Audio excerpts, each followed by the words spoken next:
who's the founder of Patagonia, who's a real advocate for our planet. He was born in Maine like I was, and he said that, it's not an adventure until something goes wrong, like you forgot a piece of gear, or... So my adventure started off with realizing that the AC is not functioning, but I'm embracing it because then, I can sort of say, well, that must be a good thing in some way, and then I sort of can calm my mind to not worry about it, because really, what is that going to help anyway? So, continuing the thread of consciousness where we were last, and watching some of my favorite teachers like Dan Winter. He did an episode recently with Tufan, and Anna, the lovely Anna. It was so wonderful to see her. And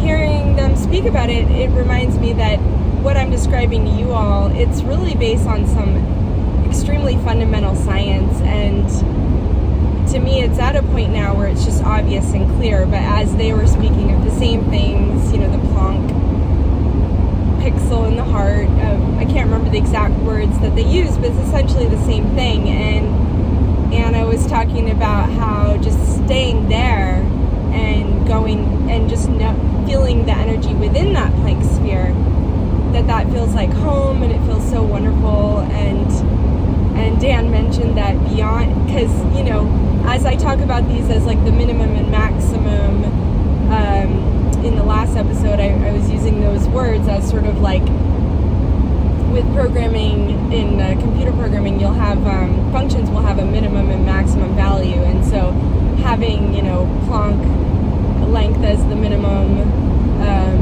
value in our universe, and having the size of the universe be the maximum size, is sort of these two, illusory to a degree boundaries, but ones that do structure our reality, and we can work with by, embedding that wisdom within and really living from that place of knowing that that's always there for us to tap into. And so is that outer universe layer that's there for us to feel nestled within. Just like the galaxy and the planet, we can feel nestled in these layers of creation, because we really are. We're having an experience where we are. Where the one consciousness is seeing itself as separate, and I get to experience the sensation of being really hot, so that when the wind blows, or when I find a lake like I did yesterday at the Arkansas Welcome Center, I'm trying to, let me try to adjust this, keeps falling back. I can appreciate the hot so that I get to appreciate the cool as a human, and these are variables that my consciousness, my body is playing a role of taking what our consciousness ultimately wishes to experience, and our mind and our body and our heart and our physicality creates this experience, and we get to feel a sense of control in this avatar. And so I'm in Oklahoma now. It's very beautiful. Just wanted to mention that. But yeah, I wanted to continue. I'm laughing because I thought of starting this episode. I kind of forgot. But I was singing there's a famous musical called Oklahoma. And it's just a beautiful song. But maybe I'll spare you all because I haven't necessarily warmed up my voice to do any singing. But, that musical definitely comes to mind in this state.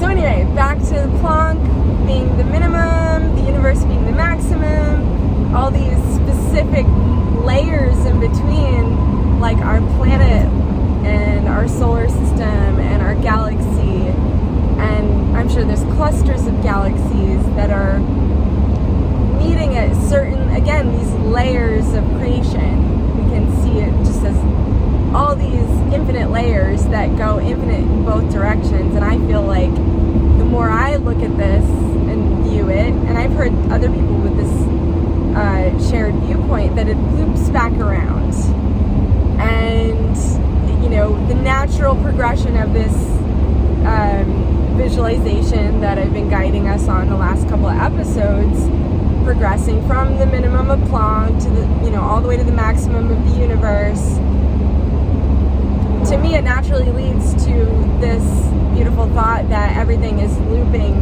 spiraling perhaps back through itself, to where our threshold of Planck, I'm just going to pose this as a question: what if that is an external universe itself, and each of us actually has our own universe within? This very much ties into, this train of thought ties into that holographic universe theory, which is physics theory, where people have come up with formulas, and you go look into it, it's really great. But the basic concept is that everything we're experiencing outside of us is fundamentally identical as everything we're experiencing within. And I think I mentioned this to you all. I know it's come up in conversation with friends as a very beautiful insight that I've had before. I know other people, I'm sure, have said this. But like seeing our vessel as a phase conjugate mirror itself, to where everything outside of us is perfectly reflected from within. And that's why we really can just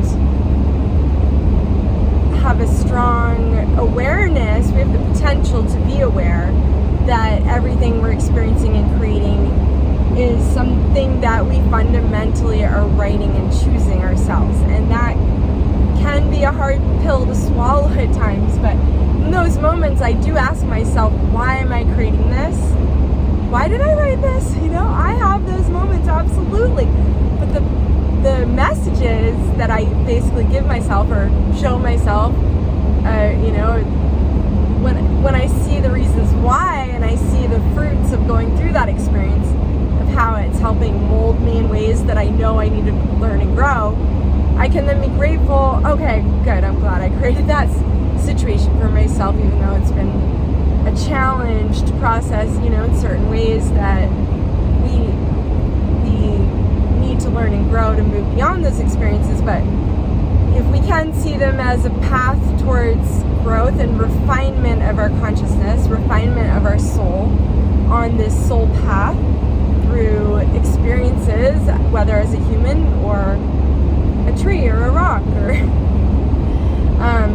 because again, back to another fundamental truth that I've said before, that's such a beautiful one, that I've really decided that we can just say these truths over and over again, and when they're beautiful and helpful to think of, they really only grow more beautiful with time, and they age well. So seeing everything as purely consciousness, the road I'm driving on, all of particles of this car, on a fundamental level, there is a fundamental level of awareness of consciousness. And yeah, we can structure it in degrees of complexity for fun. So I've structured myself in this reality to be human that's much more complex than the molecules in the asphalt on the road. I can say that with extreme confidence. But I'm not denying that asphalt has its own level of consciousness, and it very well could be. This thought has come many times. It's one I enjoy sharing with people. I might have already mentioned it to you, but I'm not really sure that I have, though. It's one that I've wanted to go into more on this journey. That what if every asphalt in the pixel, what if every pixel in the asphalt, every particle in the asphalt, all the particles that are vortexing into my reality holographically, they're only existing when they need to exist. That might be a key point to pause on for a moment. This you can look at simulation theory. I have a lot that I agree. I tend to be able to speak people that have studied simulation theory. There's a lot that just seems to resonate with me. It seems very accurate. I haven't really found things that really I could disagree with yet, because I really have come to see this reality as being generated on the fly, in the moment to moment, as required by the consciousness. So the asphalt, whatever consciousness is existing as asphalt, very well may only want to come that reality at key moments when a human's driving on the road or a bird is standing on the pavement. You know, this reality is really like holographic form of light that's being rendered on the fly in the moment as appropriate according to our thoughts. Truly are what is generating the whole thing. Our thoughts, our feelings, our consciousness. So that's one thing. So now, is there a structure of these pixels that is like agreed upon to where all these pixels of asphalt, like I'm agreeing to be the asphalt where they're a human in their reality? You know, do you get, if you follow what I'm saying? To where, like, for me to experience this road here in front of me in this vehicle, to me it kind of seems just like that beautiful mirror symmetry that my consciousness is inhabiting those forms in other realities to support another individual unit of consciousness that's doing the exact same here for me now. So that doesn't seem like too deep of a thought. I'm wondering, you know, can you all conceptualize that? Does that resonate? Just sort of asking, not that I necessarily need an answer. It's just sort of, please, you know, obviously have your own discernment of everything I say, of course. We need to be critical thinkers and have our own level, you know, open-minded skepticism where we can, you know, you can hear everything I'm saying, take everything with a grain of salt, see what resonates as true. For me, that's been a fundamental truth that continues to return. It's a beautiful thought, really. I like it. Seeing all as self, you know, but so it's, I suppose, a layer of complexity away from that. Like, I could just say the pavement is me. That feels fundamentally true as well. But if, I suppose, just playing with ideas here, as my mind really loves to do, and my heart loves when these thoughts bring joy to my heart, and I feel joyful to be alive, just wondering about ideas, philosophy. I've always been drawn to philosophy, and I suppose the core element of philosophy is just the question of what if reality is like this? So anyway, well, I suppose that'll be a good enough chunk of thought forms for this segment of our journey through time and space. Thank you for joining wherever you are, whenever you are. I'm seeing some beautiful sacred geometry here on the gas station sign. This is Shamrock. I love it. Lucky day. 4-leaf lucky clover. Used to find them growing under the house where I was born. We used to pick 4-leaf clovers. I hope we didn't pick too many of them. I hope that they're growing there still. It was really magical. There's a nice American flag and the eagle. And I know many of you are in America. Some of you are from other parts of the globe. Thank you all for being here. And you're like amazing because our consciousness is really wrapping around the planet. Any of you all watching this from other locations in time and space, but those of you holding space in America, thanks for being here. This is a key place to be right now. Can we step into peace as the people standing on this beautiful land of America? But really so much love to the whole planet. And I'm going to start uploading this. It seems like the technology is supporting me to stay in touch. I was missing you all. So it's just so much fun for me to do and to keep curating this journey. Definitely got a lot of exciting stuff coming up in just a few days from now. So really excited to share that with you all and to send out these transmissions. And I definitely am receiving your heart transmissions, feeling like the strength of this journey, uniting our consciousness. I'm really feeling the weight of that, us coming together and just seeing really good things for the whole planet and all of humanity, and such a joyful journey to be on together. All right, So much love. Talk to you all soon.